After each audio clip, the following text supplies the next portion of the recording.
Everyone welcome back to my channel. आज अपन बात करेंगे क्या क्या इन्वेस्टमेंट के टाइप्स होते हैं और उनसे अपन क्या क्या रिटर्न्स एक्सपेक्ट कर सकते हैं।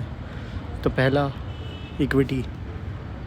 आप कंपनी के ओनर के पार्ट बन जाते हैं, आपके पास हिस्सेदारी आ जाती है कंपनी की। अगर आप यहाँ पे इन्वेस्ट कर रहे हैं तो मिनिमम 5 ईयर्स का होराइजन लेके चलिए, बिकॉज जैसे जैसे इसमें टर्म बढ़ता है, आपका टाइम लिमिट बढ़ता है, वैसे वैसे रिस्क कम हो जाता है एंड इन्फ्लेशन को आराम से बीट कर देता है। इक्विटी में अगर आप लॉन्ग टर्म देखेंगे तो 12-13% आपको आराम से मिल जाएगा। इन्फ्लेशन अभी 7% के आसपास है। यहाँ पे आपको 2 टाइप के रिटर्न होते हैं, एक तो कैपिटल गेन होता है और एक तो डिविडेंड होता है। कैपिटल गेन क्या होता है? आपने प्रॉफिट में बेचा तो जो भी आपका प्रॉफिट होगा उसे कैपिटल गेन बोलते हैं। एंड डिविडेंड मतलब कंपनी डिक्लेयर करते रहती है। इसमें इन्वेस्ट करने के पहले आपको रेगुलर रिसर्च लगेगी। इन्वेस्ट करने के बाद भी आपको कंटिन्यूसली रिसर्च लगेगी। हर 3 महीने में कंपनी अपने फाइनेंशियल्स डिक्लेयर करती है, तो उन्हें उनके बारे में रिसर्च करना, तो रेगुलर रिसर्च रहेगा। यानी रिटर्न एक्सपेक्टेशन आप 14 से 15% रख सकते हैं अगर डायरेक्ट इक्विटी में कर रहे हैं तो अच्छी कंपनी में। फिर आता है म्यूचुअल फ़ंड। म्यूचुअल फ़ंड क्या होता है? ये बहुत सारे लोगों से पैसा लेता है एंड फिर उसे इक्विटी में इन्वेस्ट करता है। तो इनडायरेक्टली आपका पैसा इक्विटी में ही इन्वेस्ट हो रहा है, म्यूचुअल फ़ंड के थ्रू हो रहा है। प्रोफेशनल पीपल मैनेज करते हैं उसको। ये किसके लिए अच्छा है? जो अपनी जॉब कर रहा है, बिज़नेस कर रहा है, उससे ज़्यादा रिसर्च करने का टाइम नहीं है। एक अच्छा सा म्यूचुअल फ़ंड पकड़िए एंड उसमें आप इन्वेस्ट करते रहिए। SIP के थ्रू। SIP बेस्ट आता है, हर महीने आपके अकाउंट से एक फ़िक्स अमाउंट कट हो जाता है अपने आप एंड वो म्यूचुअल फ़ंड में इन्वेस्ट हो जाता है। म्यूचुअल फ़ंड भी काफ़ी सारे टाइप्स के होते हैं। इंडेक्स फ़ंड हो गए, डेट हो गए, हाइब्रिड हो गए, ELSS हो गए। इसके बारे में डिटेल अपन कोई और वीडियो में बात करेंगे। हाँ भाई, मिनिमम इन्वेस्टमेंट 100 रुपये रहती है। तो अगर आप स्कूल में हैं अभी, 100 रुपये अगर आप निकाल सकते हैं तो आप महीने का इन्वेस्ट करते रहिए। एक्सपेक्टेड रिटर्न यहाँ भी 12 से 15% रख सकते हैं आप एक्सपेक्टेशन। फिर आता है गोल्ड। गोल्ड तो सदियों पुराना से काफ़ी अच्छा इन्वेस्टमेंट चलते आ रहा है। लॉन्ग टर्म के लिए भी अच्छा है, इन्फ्लेशन को हेज करने के लिए अच्छा है। मतलब जितना इन्फ्लेशन है उतना आप एक्सपेक्ट कर सकते हैं इसमें से भी। एंड थोड़ा शेयर आप अपना इसमें रख सकते हैं, तो एक बैलेंस पोर्टफोलियो रहेगा आपका। एंड आजकल फ़िज़िकल गोल्ड बाय करने की ज़रूरत नहीं है, ETF आते हैं, आप ऑनलाइन गोल्ड बाय कर सकते हैं। सेम चीज़ रहेगा, बल्कि ना फ़ायदा ही, आपको कोई मेकिंग चार्ज वगैरह देना नहीं पड़ेगा एंड चोरी वोरी होने का भी डर नहीं है। एक्सपेक्टेड रिटर्न्स इन्फ्लेशन की जितना भी है इन्फ्लेशन है उतना आप एक्सपेक्ट कर सकते हैं लॉन्ग टर्म में। फिर आता है बॉन्ड्स। बॉन्ड्स ये एक डेट सिक्योरिटी होता है। जिसको भी पैसा रेज़ करना है तो अगर उसको अपनी हिस्सेदारी नहीं बेचनी है कंपनी की, फ़िक्स टाइम के लिए अगर बोरो करना है उसे, तो वो बॉन्ड्स इशू कर सकता है। फ़िक्स अमाउंट ऑफ टाइम के लिए रहता है ये। फ़िक्स्ड एंड रेगुलर इनकम आपको in the form of interest होती रहती है। इसका जो कैपिटल पोर्शन भी रहता है, प्रिंसिपल पोर्शन, वो भी रीपेमेंट होते रहता है। जैसे हर 6 महीने में होते रहेगा वो भी रीपेमेंट। एंड इसमें आप 9 से 12% का इंटरेस्ट पकड़ सकते हैं ईज़िली। तो ये भी काफ़ी अच्छा ऑप्शन हो जाता है अगर आपको रेगुलर इनकम भी चाहिए एंड आपका प्रिंसिपल भी रीपेमेंट हो जाएगा। फिर आता है गवर्नमेंट की कुछ स्कीम्स हो गए, public provident fund PPF and national pension scheme NPS। ये government based retirement saving schemes है। टैक्स बेनिफिट भी मिलता है अगर आप इसमें इन्वेस्ट करेंगे तो आपका इनकम कम हो जाएगा। हाँ, इसमें ये सबसे ज़्यादा इंपॉर्टेंट ध्यान है कि इसमें लॉक इन रहता है। PPF में 15 साल का रहता है एंड NPS में आप जब 60 साल के होंगे तभी आप पैसा विड्रॉ कर सकते हैं।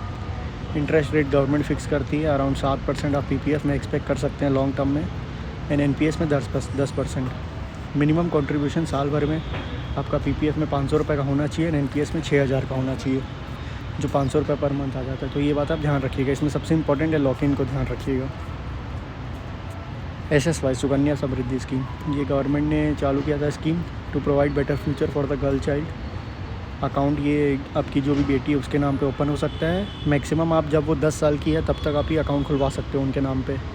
एक लड़की के नाम पे एक ही अकाउंट खुलेगा एंड इसमें भी आपको टैक्स बेनिफिट मिलते हैं। आप जितना भी इन्वेस्ट करोगे आपके टैक्सेबल इनकम में से कम हो जाएगा। इसमें मिनिमम इन्वेस्टमेंट 250 रुपये है एंड मैक्सिमम 1.5 लाख तक आप कर सकते हो इन्वेस्टमेंट एक फाइनेंशियल ईयर में एंड 7 से 8% का रिटर्न आप इजीली एक्सपेक्ट कर सकते हैं इसमें भी। FD आप लोगों के पेरेंट्स की सबसे ज़्यादा पसंदीदा इन्वेस्टमेंट ये FD होती होगी। जिनको सेफ़ खेलना है उसके लिए FD ठीक है। आपको इंटरेस्ट मिलता है इसमें। इंटरेस्ट आपको बैंक पे नहीं मिलता है, आपका इंटरेस्ट ऐड होते रहता है आपके प्रिंसिपल अमाउंट में। तो वो आपको जैसे अगर 5 साल की FD है तो पूरे 5 साल का इंटरेस्ट आपको 5 साल के बाद ही मिलेगा। बट ये बात ध्यान रखिएगा, इसमें आपको इंटरेस्ट बैंक में नहीं मिलेगा, लेकिन वो इंटरेस्ट पे आपका टैक्स ज़रूर लगेगा। एंड इसमें कोई कैप नहीं है, आप जितना चाहे उतना इन्वेस्टमेंट कर सकते हैं। इसमें कोई टैक्स बेनिफिट भी नहीं है, जो भी इंटरेस्ट है वो सीधा सीधा आपके स्लैब रेट से टैक्सेबल हो जाएगा। एडवाइजेबल नहीं है बिकॉज इन्फ्लेशन भी बीट नहीं करता है। आपको 5% का इंटरेस्ट देगा, उसमें भी अगर आप 30% के स्लैब में हैं तो इफेक्टिव इंटरेस्ट 3.5% का होगा, इन्फ्लेशन का आधा। तो ये मैं सजेस्ट नहीं करता हूँ, कोई भी सजेस्ट नहीं करता है। फिर आते हैं क्रिप्टो करेंसी। ये पिछले 2-3 साल से बहुत हाइप में है।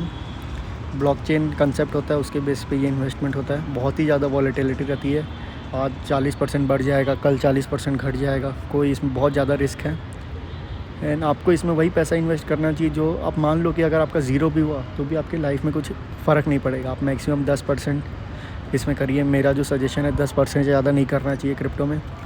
अभी तो इसमें टैक्स भी आ गया है, 30% टैक्स प्लस TDS आ गया है इसमें। TDS मतलब आपका पैसा कट के आपको मिलेगा।